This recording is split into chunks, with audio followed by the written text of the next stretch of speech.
My name is Dakota Ashford, and I'm 29 years old. Get out! I'm done paying for another man's mistake, my father said, throwing a $50 bill at my face on my 18th birthday, with my grandmother, my brother, and 6 relatives watching from the kitchen table. 11 years. That's how long I carried a sealed envelope with me. Through nursing school, through 12-hour shifts in the pediatric ward, through every Thanksgiving I spent alone. Inside was one piece of paper that could have ended everything. I never opened it in front of him, not because I was afraid, because I was waiting for the moment he couldn't look away. That moment came 6 months ago, at his 60th birthday party, in front of 80 guests, and when he finally saw what was inside, and who was standing at the door, his face turned a shade of gray I'd never seen on a living person.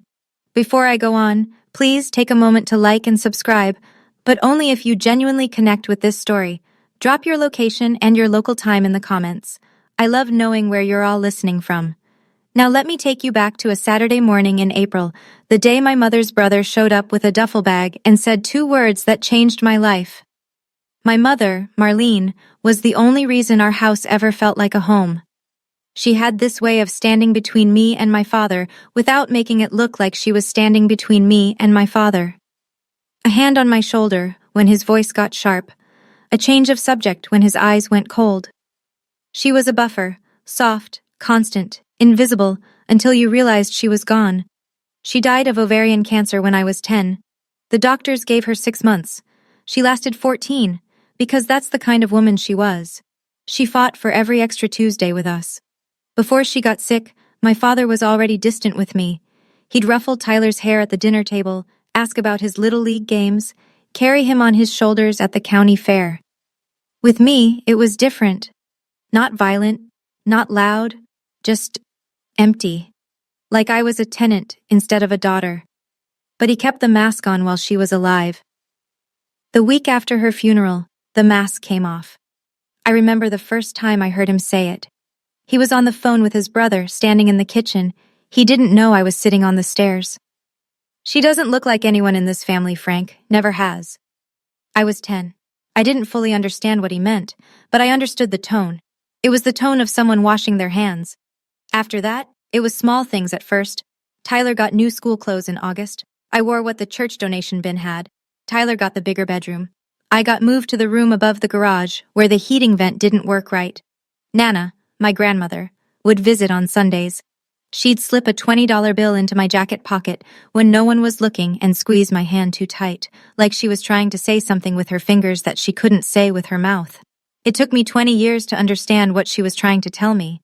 By 14, the gap between Tyler and me wasn't a gap anymore. It was a canyon. Tyler got a brand new mountain bike for his 12th birthday, red 21 gears, a helmet to match. I asked my father for $40 to buy a used biology textbook. He didn't even look up from the television. Ask your real father, he said. Tyler looked at me from across the room. He was 12, and even he knew that sentence was wrong. But he didn't say anything. He never did. I got a job washing dishes at Rosario's, the Italian place 3 blocks from our house. I was 15. The owner, Mrs. DeLuca, paid me $7 an hour under the table and let me eat leftover pasta after closing. That was my dinner most nights. Tyler went to soccer camp that summer. 2 weeks upstate, $400.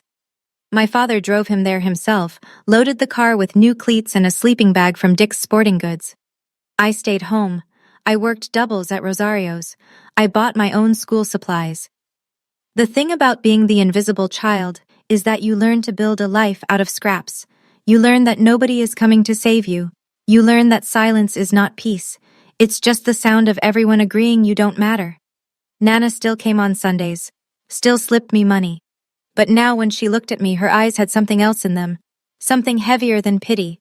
It looked like guilt. She'd hold my face in both hands and whisper, "You're a good girl, Dakota. Don't you ever forget that." I didn't understand then why she said it like an apology, like she owed me something she couldn't give.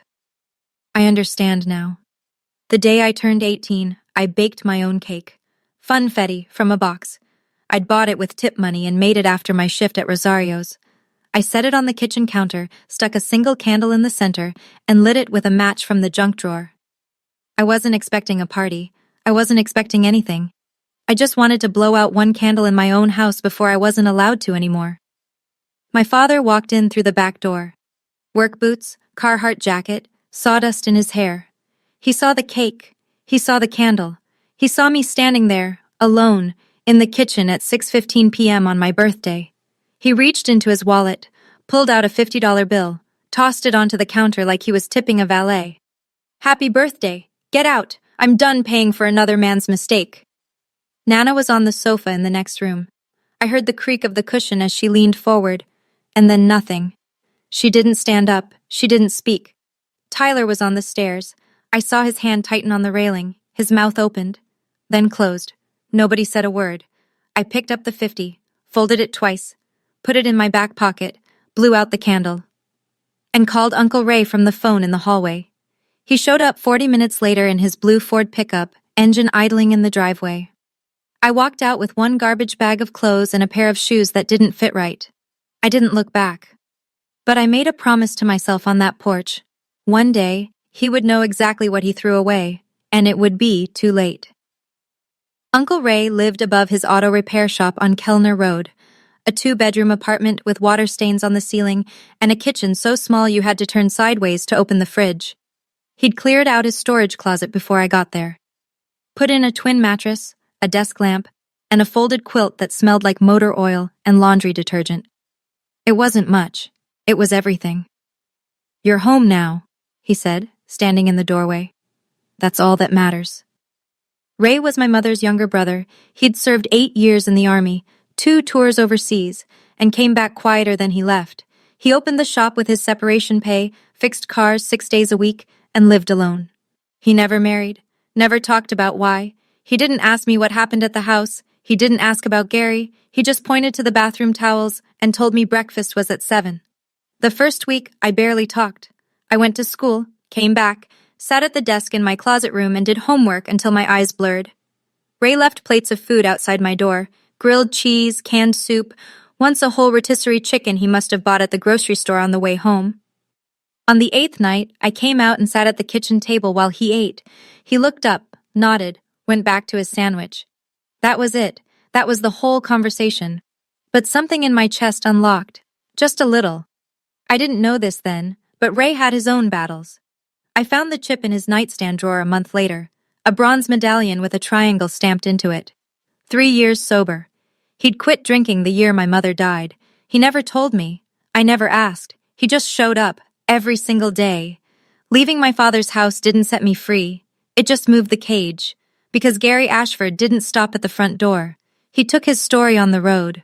Within a month of my leaving, I started noticing the silence. I called Aunt Patty, my mother's cousin, the one who used to braid my hair at Thanksgiving. No answer. I called Marcus, my older cousin who taught me to ride a bike. Voicemail, every time. I sent a card to Nana for her birthday. No reply. It was Ray who finally told me what was happening. "Your father's been making calls," he said one night, wiping his hands with a shop rag. "Telling people your mother confessed on her deathbed, saying Marlene admitted you weren't his." I felt the floor tilt. "That's not true," I said. Ray's jaw clenched. "I know it's not." "Then why does everyone believe him?" "Because he's been saying it for years, and your mother's not here to say otherwise." That was the part that gutted me. Not that Gary lied. He'd been lying my whole life. It was that he weaponized my mother's death. Turned her last days into a confession she never made. Used her silence to rewrite history. And the family bought it. Because Gary was loud, and Gary was present, and Gary told the story first. If I stayed quiet, I lost everything. Not just a father. I'd already lost him. I'd lose my mother's name. Her reputation. The only proof she ever existed would be filtered through the mouth of the man who betrayed her. That was the real cost of silence. Not money, not inheritance. Marlene. But Gary made one mistake. He told that story to too many people, including someone who knew the truth. The call came 3 years after I left. I was 21, halfway through my nursing program, studying for a pharmacology exam at the kitchen table, when my phone buzzed with a number I didn't recognize. "Dakota? It's Diane. Diane Mercer. I was your mother's best friend." I knew the name. I remembered a woman with red hair and a loud laugh who came to our house on Friday nights when I was little. She and my mother would sit on the porch with glasses of wine while my father watched football inside. I heard what your father's been telling people, Diane said. Her voice was tight, like she was holding something back with both hands. About your mother, about a deathbed confession. It's not true, I said. Sweetheart, I know it's not. I was at that hospital every single day. Your mother's last words were about you and Tyler. She never said anything about... Diane stopped, took a breath. Your mother was the most loyal woman I ever knew. Then she said something that rearranged every assumption I'd ever made. Your mother didn't have a secret, Dakota. But your father does. The kitchen went very quiet. What do you mean? When your mom was pregnant with you, she started suspecting Gary was seeing someone. She never had proof. But she told me, more than once, that he'd come home at strange hours, smelling like a perfume she didn't own. I sat back in my chair. The pharmacology textbook blurred. Diane, are you saying... I'm saying that if anyone had a reason to question anyone's loyalty, it wasn't him. She paused, then quieter. If you ever want the truth, science doesn't lie. You just need a sample. I thanked her, hung up, and sat in that kitchen for a very long time, staring at nothing. I waited a year before I acted. Not because I was hesitant, because I needed to be certain I was doing this for the right reason. I wasn't trying to win Gary back. I wasn't trying to prove I deserved his love. I was trying to protect my mother's name. That was the line I drew in my own mind, and I held it. The chance came at Thanksgiving. I was 22, final semester of nursing school. Tyler called me out of the blue, the first time in 4 years. Dad's going to the game at noon, he said. Come by, just for 30 minutes. I'll make coffee. I drove to the house in Ray's truck. The neighborhood looked the same. Same cracked sidewalk, same mailbox with the dented flag. Tyler met me at the back door. We sat at the kitchen table. He'd made instant coffee, too strong, in mismatched mugs. We talked about nothing. His job, my clinicals, the weather. Normal words over an abnormal silence. Then the front door opened. Gary stood in the hallway, keys in hand. He looked at me like I was a stain on his floor. What are you doing here? Tyler invited me. Tyler doesn't make decisions in my house. Tyler stood up. Dad, it's Thanksgiving. She's not family, period. The sentence landed like a slap. Not new, not surprising, but hearing it at 22 felt different than hearing it at 10. At 10, it crushed me. At 22, it clarified me. I stood up, reached for my jacket, and on my way out, I picked up the coffee mug Gary had just set on the counter. Still warm. His fingerprints. His saliva. His DNA. I slipped it into my coat pocket and walked out the back door without looking back. Tyler followed me to the truck. I'm sorry, Dakota. I'm so sorry. I knew he meant it. I also knew he'd never do anything about it. 4 weeks later, the results came in a plain white envelope from the lab. I opened it at Ray's kitchen table on a Tuesday morning before my shift. The apartment was quiet. Ray was already at the shop. Outside, a garbage truck groaned down Kellner Road. I unfolded the letter. Read the numbers. Paternity index, 8,746,291 to 1. Probability of paternity, 99.998%. Gary Ashford is the biological father of Dakota Ashford. I set the paper down. I didn't move for 20 minutes. I'd expected it. Diane's story, my mother's character, the simple math of it. I'd known, somewhere deep, that this would be the answer. But knowing and seeing are two different animals. Knowing lives in your gut, seeing lives on paper, in black ink, with a reference number and a lab logo and a phone number you can call to verify. I cried then. Not the way you cry when you're sad. The way you cry when someone confirms that everything done to you was for nothing. 22 years of being called a stranger's child. 22 years of hand-me-downs and cold rooms and ask your real father. All of it. Every last cruelty, built on a lie that Gary needed to believe because the alternative was looking in the mirror. Ray came home at 6 and found me at the same table, eyes swollen, the letter smoothed flat in front of me. He read it, set it down, pulled out a chair. I know, kid, he said. I always knew. Mom told you? Your mother told me she never once stepped outside that marriage. I believed her then. I believe her now. I put the results in an envelope, wrote Gary's name on the front, sealed it, mailed it the next morning. 2 weeks later, it came back. Stamped across the front in red, returned to sender. He didn't even open it. I put the returned envelope in my nightstand drawer and closed it. I didn't chase him. I didn't call. I didn't beg. Instead, I built a life. I graduated nursing school that May, second in my class. Ray was in the front row, wearing a collared shirt I'd never seen before, clapping like I'd just won the Super Bowl. Nobody else from my family came. I got hired at St. Francis Community Hospital, pediatric ward. 12-hour shifts, rotating nights, more tired than I'd ever been, and more useful than I'd ever felt. I held newborns whose parents were too scared to hold them. I changed dressings on kids who didn't cry because they'd already learned that crying didn't help. I understood those kids. By 26, I'd saved enough for a down payment on a one-bedroom apartment on Linden Street. Nothing fancy.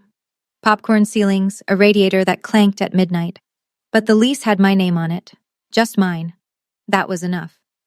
Meanwhile, Gary stayed Gary. Tyler got married at 25. I wasn't invited. I found out through a Facebook post. Tyler in a rented tux, his bride Jenny smiling wide, Gary standing behind them with his arm around Tyler's shoulder, grinning like a man with no debts.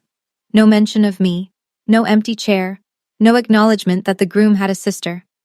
I scrolled past it, closed my phone, went to work, but the family was starting to notice cracks. A few cousins had reached out to me over the years, tentative, careful. They'd seen my nursing license posted online. They knew I was doing fine without Gary's help, and that quiet success made his story harder to sell. Then, Gary announced his 60th birthday party. 80 guests, catered, a banner and a microphone. He had something planned. I could feel it from 30 miles away. 6 months before that party, my grandmother died. Nana Ashford, 82 years old. Congestive heart failure. She went in her sleep, which was the gentlest thing that ever happened in that family. I didn't go to the funeral.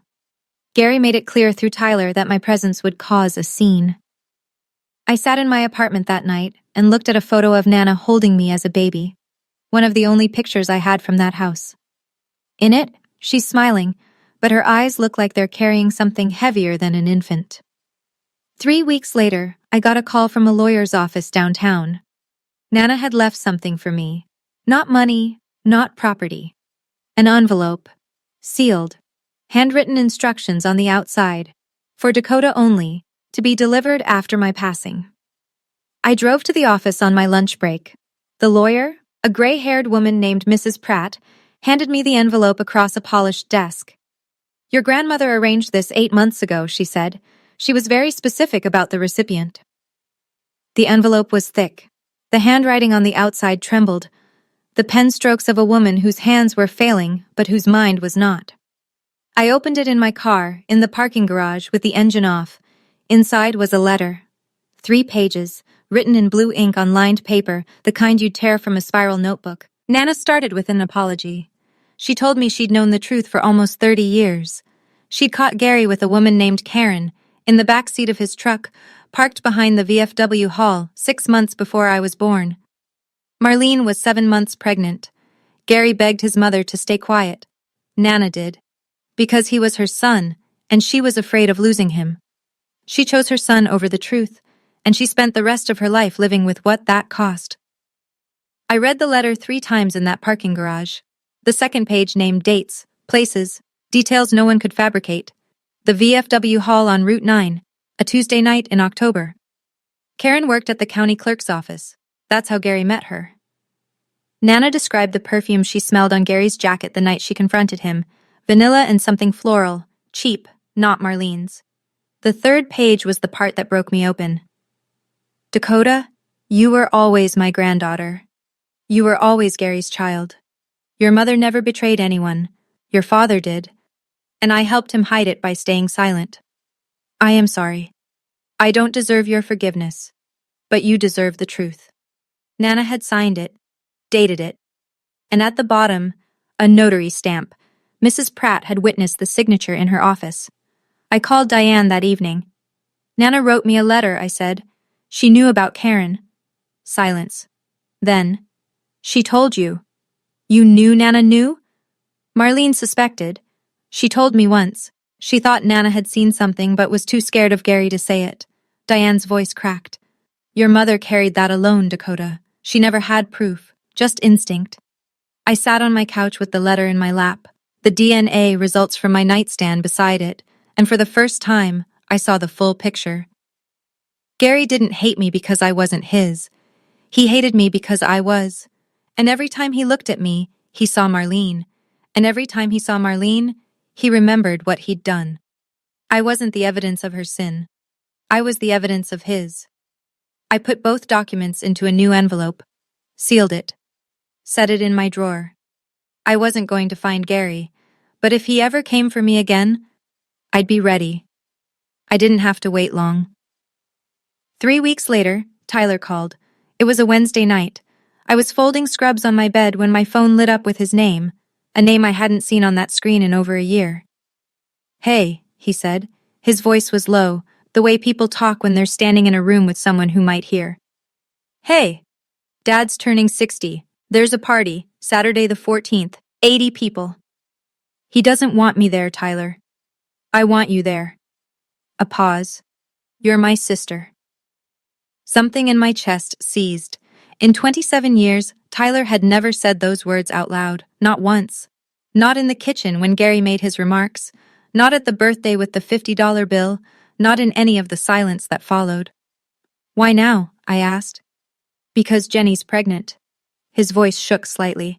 And I've been thinking about what kind of family I want this kid to grow up in, and it's not what we had. I closed my eyes. Tyler, if I show up, it won't go well. I know, but I'm asking anyway. I thought about it for 3 days, talked to Ray. He listened without interrupting, the way he always does, leaning against the counter, arms crossed, eyes steady. What do you want to do? He asked. I want to go. For Tyler. For Mom. Then go. Will you come? I'll be outside, in the truck, in case you need to leave fast. That was Ray. No speeches, no drama, just a truck with the engine running and a man who'd never once let me down. Saturday morning I got dressed, white blouse, simple earrings, flats. I picked up the envelope from my drawer and slipped it into my bag, just in case. The party was in full swing when I pulled up. Gary's house, the house I grew up in, sat on a quarter-acre lot at the end of Maple Drive. The lawn had been mowed for the occasion. String lights zigzagged between the garage and the fence posts. A folding table by the gate held a cooler, stacks of paper plates, and a sheet cake with Happy 60th Gary piped in blue frosting. I could hear country music from the Bluetooth speaker on the porch, voices layered over each other, the comfortable noise of people who belong somewhere. I parked on the street, checked my bag. The envelope was there, tucked between my wallet and a pack of tissues. Ray's truck was parked 2 houses down, engine off, windows cracked. He caught my eye in the side mirror and gave me a single nod. I walked through the gate. The backyard was full. 80 people, give or take. Aunts, uncles, cousins, neighbors, guys from Gary's plumbing crew, women from the church. Kids ran between legs. Someone was grilling burgers. The air smelled like charcoal and cheap beer and cut grass. A few heads turned when I walked in. Conversations stuttered. An aunt whose name I'd forgotten leaned toward the woman beside her and whispered something behind her hand. Tyler met me at the gate. He looked like he hadn't slept. You came, he said. I came. He led me to a chair at the far end of the last table, the one closest to the back fence, farthest from the main gathering. I sat down, set my bag on my lap. Then I looked up and found Gary's eyes across the yard. He was standing at the head table, beer in hand, surrounded by friends. His smile disappeared the second he saw me. And I understood, right then, that this was never going to be a quiet evening. For the first hour, Gary pretended I wasn't there. He worked the crowd the way he always did. Handshake, backslap, laugh, repeat. He was good at this. He'd spent 60 years learning how to fill a room with a version of himself that people wanted to believe in. The hard-working plumber, the devoted father, the man who sacrificed everything for his family. It was a convincing performance. It always had been. Around 7 o'clock, someone clinked a glass. The music faded. Gary walked to the center of the yard where a microphone stand had been set up next to the cake table. He tapped the mic twice. The crowd gathered in a loose semicircle. I want to thank everyone for being here tonight, he said. 60 years. Can't believe it. Laughter. Applause. He talked about his life, his work, how he'd built his crew from nothing, how he'd raised his family in this very house, on this very lawn. He gestured around the yard, and people nodded. Then he called Tyler up. Tyler walked to the microphone slowly, hands in his pockets. Gary put his arm around him and pulled him close. "This is my boy," Gary said into the mic. "My only boy. My legacy." He said it with the warmth of a father and the precision of a surgeon. My only boy, not my oldest, not one of my kids. My only. A few guests glanced in my direction. I kept my face still. "Some of you know," Gary continued, and his voice shifted, lower, more deliberate. "My first wife made choices I had to live with for 18 years. He paused, let it land. "I won't go into detail, but tonight, I want to make something official." He looked out at the crowd with the calm authority of a man who believed he'd already won. "This house," Gary said, one hand on Tyler's shoulder, the other gripping the mic. "Everything I built, it goes to Tyler, because family means blood. Real blood." Applause. Scattered, uncertain, but enough. A few of the plumbing crew guys whooped. A neighbor clapped too hard. Then Marcus, my cousin, standing near the cooler, said what no one else would. "What about Dakota?" It came out quiet, but the microphone caught the silence after it. Gary heard. His head turned slowly toward Marcus, then toward me. He smiled. The kind of smile that isn't a smile at all. "Dakota?" He chuckled into the mic. "She's here as a guest tonight, not as my daughter." The yard went still. Someone set down a plate. A child's voice carried from somewhere near the house, unaware. But Gary wasn't finished. He looked directly at me. Across 80 people. Across 29 years. And he said the thing he'd been rehearsing his whole life. "I kept my mouth shut for years, out of respect for her mother's memory." His voice was steady, practiced. "But since she decided to show up tonight, everyone deserves the truth. She was never mine." I felt every pair of eyes in that yard land on me. Diane Mercer, sitting at the next table, reached over and put her hand on my shoulder. Her fingers pressed hard. A message. "I'm here." I sat perfectly still. My hands were under the table, gripping the strap of my bag. My heart hammered so loud, I was sure the woman next to me could hear it, but my face didn't move. Because I'd been waiting for this, not hoping for it, not planning it, but prepared, the way you prepare for a storm when you've watched the sky turn dark for 29 years. Gary smiled at the crowd, triumphant. He had no idea what was in my bag. I stood up slowly. The chair scraped against the patio stone, a small sound that cut through the silence like a blade. Every head turned. I didn't raise my voice. I didn't rush. I spoke the way I speak to a parent at the hospital when I'm delivering results they didn't expect. Clear, measured, respectful. "Gary, you've spent 29 years telling that story." I paused. Let the sentence breathe. "Can I have 60 seconds to tell mine?" His smile faltered, just slightly, a crack in the plaster. He shrugged, gestured with the beer bottle. "Go ahead. Won't change the facts." "Thank you." I opened my bag, pulled out the envelope. It was thick, cream-colored, worn at the edges from years in a drawer. Gary's name was written across the front in my handwriting, the same handwriting from 7 years ago, the same envelope he'd mailed back without opening. I held it up so the people near the front could see. "Some of you might not know this," I said, "but 7 years ago I mailed this envelope to Gary. He sent it back, unopened, returned to sender." I turned it so the red stamp was visible. He didn't want to know what was inside. A murmur rippled through the crowd. Gary's jaw tightened. "What is that?" he said. "This is what you were too afraid to open." I broke the seal. The paper tore cleanly. Inside were 2 documents folded together. I separated them, held the first one up. My hands were steady. My voice was steady. My whole body was a straight line drawn through 29 years of being told I didn't count. "I'm going to read 1 paragraph," I said, "and then I'm going to leave, and you can decide for yourselves what's true." 80 people held their breath. I unfolded the DNA results and read them out loud. Paternity test conducted by Midstate Genomics Laboratory, dated March 14, 2019. Sample A, cheek swab, Dakota Ashford. Sample B, saliva trace, Gary Ashford. I looked up. Gary's face was locked. The beer bottle in his hand had stopped halfway to his mouth.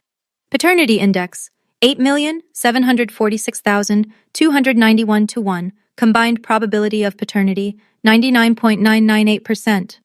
I lowered the paper. Gary Ashford is the biological father of Dakota Ashford. The silence that followed wasn't empty. It was full, packed tight with the sound of 80 people recalculating everything they'd been told for the last 3 decades. Somewhere near the back, a spoon hit a plate. Someone inhaled sharply. A woman I didn't know covered her mouth with her hand. Gary spoke first. Of course he did. That's fake. His voice was flat, controlled, but the color was draining from his face like water from a tub. She fabricated it. I held the paper toward Marcus, who was standing closest. Lab name, phone number, and case reference number are printed at the bottom. Call them right now if you want. Marcus took the paper, read it slowly, looked up at Gary. It's from Mid-State, Gary. It's legit. I don't care where it's from. The reference number is right here. Anyone with a phone can verify it in 5 minutes. Gary's mouth opened, closed, opened again. This doesn't prove anything, he said. But his voice had changed. The command was gone. What was left sounded thin, hollow, like a man standing on a floor that had just started to crack. I didn't argue with him. I didn't need to. The paper was doing the work. I reached into the envelope for the second document. The DNA is only half of it, I said. I unfolded the second document. 3 pages of lined paper covered in shaky blue handwriting. The crowd leaned in, the way people do when they sense the ground is about to shift again. This is a letter, I said. Written by Nana, your mother, Gary. Written 3 months before she died. Notarized by her attorney. Something crossed Gary's face. Not anger. Something older. Fear. My mother wouldn't. She did. I didn't read the whole letter. That wasn't mine to share. I read 2 sentences. The only 2 that mattered. I caught Gary with a woman named Karen behind the VFW hall in October, 6 months before Dakota was born. Marlene never cheated. My son did, and I stayed silent because I was a coward. The yard erupted, not in noise, in motion. People shifted in their chairs. Hands went to mouths. Eyes darted between Gary and me like spectators at a wreck they couldn't look away from. Gary grabbed the edge of the table. His knuckles were white. She was confused, he said. She was old. She was sick. Diane Mercer stood up from her chair, slowly, deliberately. Every person in that yard watched her rise. She wasn't confused, Gary. Diane's voice was clear and unshaking. I was there too. Marlene cried on my couch for 3 hours the night she found out about Karen. She never once thought about leaving you. But you never stopped punishing her for what you did. The microphone was still on. Every word carried. Tyler, who had been standing beside Gary this whole time, took 1 step back. Then another. His face was white. His mouth was a thin line. He hadn't known about any of it. What happened next was the saddest part. Not because I felt sorry for Gary, because I watched a man try to save a lie that had already died, and he couldn't stop himself. This is my birthday, Gary shouted. His hand slammed the table. Paper plates jumped. A cup of soda tipped over, and nobody picked it up. You planned this. You came here to destroy. I came because Tyler asked me to. She's trying to get the house. She's been scheming. I don't want your house, Gary. My voice was level. I made sure of that. I have my own home. I pay my own rent. I don't need anything from you. He looked around the yard, searching for an ally, for someone to nod, to step forward, to say she's lying, but every face he found was either looking away or looking through him. Marcus set the DNA paper on the table, folded his arms. Aunt Patty was crying, quietly, into a napkin. A man from Gary's plumbing crew, I didn't know his name, put down his plate and walked toward the gate without a word. Then Tyler spoke. Dad, his voice cracked. Is it true? About Karen? The whole yard held still. Gary looked at his son, his golden child, the one he'd built his entire identity around. And for one moment, I thought he might tell the truth. I thought 30 years of lies might finally collapse under their own weight. But Gary just stood there, jaw working, eyes wet, saying nothing. And that silence, that refusal to deny it when it mattered most, was louder than any confession. Tyler's hand dropped from his father's shoulder. That's what I thought, Tyler whispered. Gary was still standing, but everything underneath him had already fallen. I could have stopped there. The DNA was red. The letter was out. The silence had spoken. But Gary had asked one question for 29 years, and I decided, standing in that yard with 80 witnesses and a fold of paper in my hand, that he deserved an answer. You always wanted to know who my real father is, I said. Gary's eyes snapped to mine. He's standing right outside. I pointed toward the front of the house. Through the side gate, past the driveway, you could see the street. And there, parked under the elm tree, was Ray's blue Ford pickup. And there, leaning against the driver's side door with his arms crossed, was Uncle Ray. He wasn't trying to make an entrance. He was just there, steady, the way he'd been for 11 years. Gary moved to the edge of the yard and looked through the gate. When he saw Ray, something drained from his face, the last trace of color, the last thread of authority. He looked like a man watching his own house burn from across the street. Ray taught me to drive, I said. Ray paid for nursing school. Ray showed up every Christmas you didn't. I folded the documents, placed them on the table in front of Gary's empty chair. DNA says you're my father, but Ray is my dad. The envelope sat on the table between a paper plate and an untouched slice of cake. Keep these, I said. This time, try opening them. I picked up my bag, smoothed my blouse, and walked toward the gate. Behind me, I heard a chair scrape, then another. Aunt Patty's footsteps followed mine. Diane was already at the gate, holding it open. Marcus nodded as I passed. Didn't say anything. Didn't have to. I didn't run. I didn't cry. I just walked. Out of that yard, down the driveway, into the rest of my life. Ray opened the passenger door before I reached the truck. I climbed in. He closed it behind me. Walked around to the driver's side. Got in. Started the engine. Neither of us spoke for 2 blocks. The street was quiet. Porch lights clicked on as the evening darkened. A sprinkler hissed somewhere on a lawn we'd already passed. You okay? Ray said, eyes on the road. I'm done, I said. Finally, I'm done. He nodded, reached over and turned on the radio. Low. Some country station playing a song I didn't know. Pedal steel and a quiet voice singing about a long way home. And then I cried. Not the way I cried in Ray's kitchen at 22 when the DNA results first came back. That was grief. This was different. This was the sound of something heavy being set down after carrying it so long your arms forgot what empty felt like. I cried for my mother, who never got to defend herself. For Nana, who tried to make it right too late. For the 10-year-old girl on the stairs who heard her father call her no one. For the 18-year-old who baked her own birthday cake and got a $50 bill thrown in her face. I cried for all of them. And then I stopped. Ray didn't ask me to explain. Didn't offer wisdom or a pep talk. He just drove, one hand on the wheel, the other resting on the console between us, close enough to reach if I needed it. When we pulled into the parking lot behind his shop, he killed the engine and sat for a moment. You said what needed to be said, he told me. That's enough. I wiped my face with the back of my hand, looked at the staircase leading up to the apartment where I'd rebuilt my life. Yeah, I said. It is. The next morning, I sat at my kitchen table and wrote an email. Not to Gary, to Mrs. Pratt, the attorney who'd handled Nana's letter. I kept it short. 3 paragraphs, professional. I stated that I had no interest in Gary's property, his savings, or any form of inheritance. I was not filing a lawsuit. I was not pursuing any legal claim. I wanted exactly one thing, that Gary stop repeating the story that Marlene Ashford confessed to infidelity. Because there was now documented evidence, a DNA test, and a notarized letter from his own mother, proving that story was false. If the story continued to circulate, I reserved the right to share both documents more broadly. This was not a threat. It was a boundary. Mrs. Pratt forwarded the email to Gary's contact on file. I never received a response.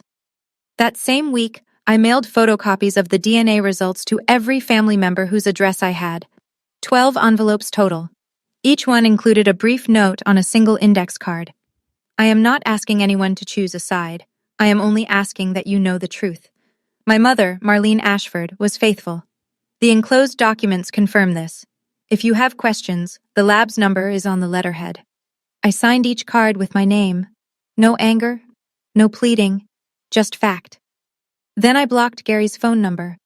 Not because I hated him, because I was finished having a conversation that only went one direction. Ray watched me seal the last envelope from across the kitchen. "That's it?" he asked. "That's it. No court? No lawyers? I don't need a judge to tell me who I am." He almost smiled. Almost. "Your mother would have said the same thing." That was the best compliment anyone had ever given me. Tyler called 1 week later. It was late, almost 11. I was on the couch in my apartment, half watching a baking show on mute, when his name lit up my screen. "Hey. Hey." His voice sounded hollowed out, like someone had taken a melon baller to everything behind his words. "Did you know?" he asked. "About Karen, before Nana's letter?" "No, not until the letter." A long breath. "I've been looking stuff up. I called the lab. The DNA is real." "I know." "He won't talk to me. He's been locked in his room since the party. Won't answer the phone. Won't come to the shop." I didn't say I'm sorry, because I wasn't sure what I'd be apologizing for. "The party ended right after you left," Tyler continued. "Half the guests walked out within 10 minutes. Dad sat at the head table by himself until it got dark. I had to go out and bring the food inside. He didn't move." I pictured it. Gary alone at a decorated table, surrounded by empty chairs and string lights buzzing in the dark. I waited for satisfaction to arrive. It didn't. Just a dull ache in a place I thought had scarred over. "Tyler, you don't have to choose between us." "I know. But I'm done pretending." "I know that too." There was a pause. Then Tyler's voice shifted, softer, almost shy. "Jenny's due in 4 months. It's a girl." My hand tightened on the phone. "Jenny told me something last week," he said. "She said, if you ever treat our daughter the way your father treated Dakota, I will walk out that door and never come back." He was crying now, quietly, the way men cry when they've only just learned how. "I want her to know her aunt, Dakota." "She will," I said. "I promise." The fallout didn't come in a wave. It came like leaks, slow, steady, impossible to plug. Within 2 weeks of the party, 3 men from Gary's plumbing crew quit. All 3 had known Marlene.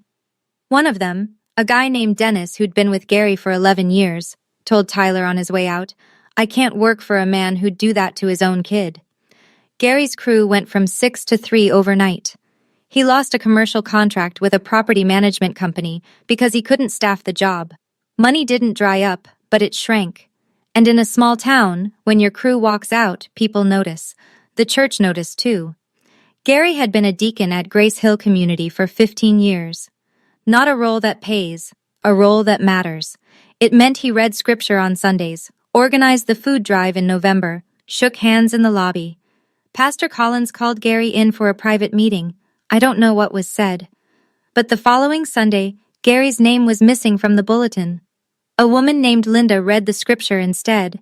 Neighbors adjusted.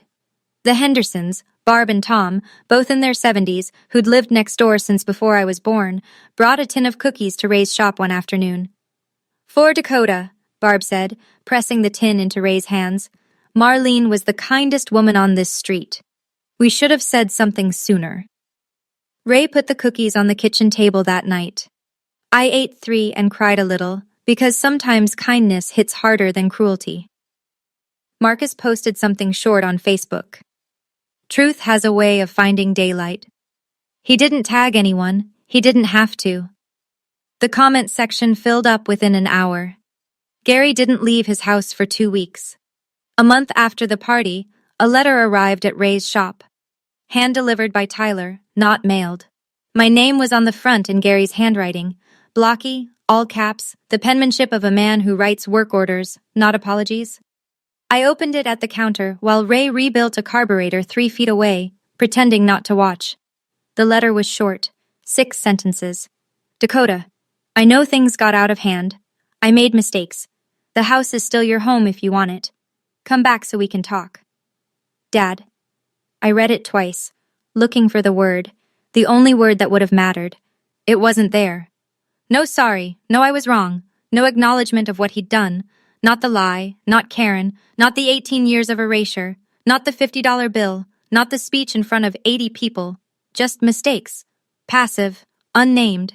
floating in the air like smoke from someone else's fire, and come home, as if I'd been the one who left, as if the door was always open and I simply chose not to walk through it, as if the problem was geography and not 30 years of cruelty.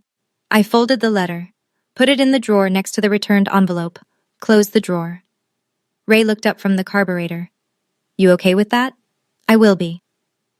That same week, Tyler came to visit me, first time ever at my apartment. He brought an ultrasound photo, a grainy black and white image of a baby girl curled like a comma. He stood in my kitchen, awkward and too tall for the space, and held it out. We're naming her Marlene, he said. I took the photo, held it with both hands. Does Gary know? Yeah. What did he say? Nothing. He didn't say anything at all. Some silences are confessions. That one was. 3 months passed. The sharpest edges softened. Not into forgiveness, but into distance. And distance, I've learned, is its own kind of mercy. I kept working at St. Francis. Morning shifts, mostly. The pediatric ward is the kind of place that resets your perspective every 12 hours. You hold a 3-day-old baby who just had heart surgery, and suddenly your own problems feel survivable. One morning, a newborn wrapped her entire fist around my index finger and wouldn't let go. I stood there, beside the incubator, for 5 minutes. Just breathing. Just being held by something that small. After my shift, I drove to Ray's shop, the way I did most afternoons. We ate lunch at his workbench, turkey sandwiches, Lay's chips, 2 cans of ginger ale, surrounded by engine parts and the smell of WD-40. Your birthday's next month, Ray said, wiping mustard off his thumb. 30, the big one. What do you want to do? I thought about it. Bake a cake, I said. A real one. Invite Tyler and Jenny. Invite Diane. Invite Patty and Marcus. Blow out the candles. Actually blow them out this time. Ray smiled. A real one. The kind that crinkled the skin around his eyes and made him look 10 years younger. Finally get to do it right, he said. Yeah, finally. I looked up at the wall behind the kitchen table. The $50 bill was there, framed in a cheap black frame from the dollar store. I'd hung it the week I moved in. Not out of bitterness. Out of memory. That bill was the price Gary put on me. $50 for 29 years of a daughter he refused to claim. I was worth more than that. I'd always been worth more than that. I just needed a while to believe it. If you're listening to this story and you have a Gary in your life, I'm not going to tell you what to do. I don't know your situation. I don't know what you've survived or what you're surviving right now. I don't know if your Gary is your father, your mother, a sibling, a spouse, or someone else who decided you weren't enough and spent years making sure you believed it. But I know this. You don't owe loyalty to someone just because you share DNA. Blood doesn't earn trust. Behavior does. And the people who love you, really love you, are the ones who show up without being begged, without conditions, without keeping score. My mother couldn't protect me anymore. She ran out of time. Nana knew the truth for 3 decades, but was too afraid to speak. Tyler loved me, but didn't have the courage to stand up until the walls were already falling down. Uncle Ray had no obligation. None. I wasn't his daughter by law, by blood, by any document you could file. He was just a man with a spare room and a decision. Show up or don't. He showed up every single day. When I couldn't sleep. When I failed my first clinical exam. When I sat in his kitchen at 22, crying over a DNA result that confirmed what he already knew. He never said, "I'm your father now." He didn't have to. He just was. I didn't win because of a piece of paper. I won because I stopped letting one man's lie define my worth. The DNA didn't set me free. Deciding I was done, that set me free. Setting a boundary isn't revenge. It's the first time you choose yourself. If nobody's told you that today, I'm telling you now. So here's where things stand. I'm 29, about to turn 30. I still work the pediatric ward at St. Francis. I still eat lunch at Ray's workbench on Tuesdays and Thursdays. He still makes the sandwiches too thick. And I still don't complain. Tyler calls me every Sunday. It's the first real relationship we've ever had, not built on a shared house or a shared father, but on the simple choice to pick up the phone. Jenny sends me photos of her growing belly. The nursery is painted soft yellow. There's a name stenciled on the wall in white cursive letters. Marlene. Baby Marlene was born 2 months ago, 7 pounds, 4 ounces, at 3:47 in the morning. I was in the waiting room. Tyler came through the double doors, scrubs wrinkled, eyes red, grinning so wide it looked like his face might split. You want to hold her? I held my niece. She had dark hair like mine, like our mother's. Diane and Patty were at the hospital too. Diane brought flowers. Patty brought the blanket she'd crocheted in secret. We stood around Jenny's bed and passed that baby from arm to arm, and for a few minutes, we were the kind of family Marlene would have wanted. Gary? I don't know. I don't ask. Tyler doesn't bring it up, and I don't push. I heard through Marcus that he's still in the house on Maple Drive. Alone, not broke, just empty. The $50 bill is still framed on my wall. I see it every morning when I make coffee. It reminds me where I started. It reminds me what someone thought I was worth. It reminds me they were wrong. My name is Dakota Ashford. I am my father's daughter, just not the father who threw me out. If Dakota's story reminded you of someone, or of yourself,